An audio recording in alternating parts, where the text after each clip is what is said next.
چشمانم تو را در هر جایی که نگاه می کنم می جوید، با امید این که شاید ببینمت، شاید به تو برسم. کجایی ای محبوبم، کجایی؟ دلم به آتش کشیده شده، بگو کجایی؟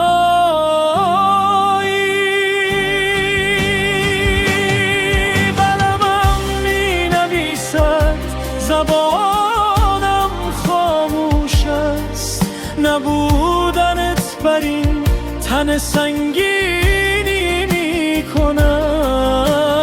باران می بارد، زمین باب زنده می ماند، این تن من با وجود تو زنده است. همه ترانه ها و شعرها به نام تو نوشته می شونند، نبودنت از زخم گلوله هم دردناکتر است. زندگی آشفته و پریشان است، برگرد محبوبم، این جدایی دیگر بس است. برگرد، این سکوت مرا از تو جدا می کند.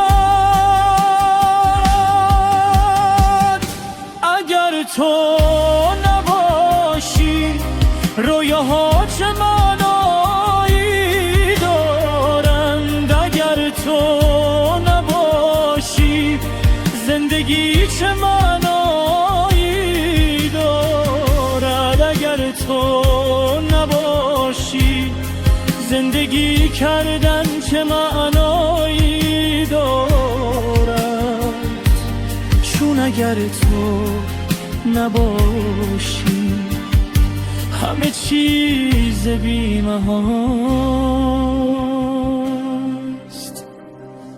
چشمانم تو را در هر جایی که نگاه می کنم می جوید، با امید این که شاید ببینمت، شاید به تو برسم.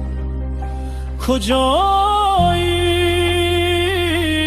ای محبوبم، کجایی؟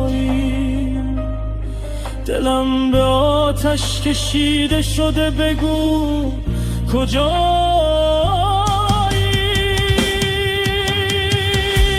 اگر تو نباشی رویاها چه معنایی دارند، اگر تو نباشی زندگی چه معنایی دارد، اگر تو نباشی زندگی کردن چه معنایی دارد. چون اگر تو نباشی همه چیز بی‌معناست.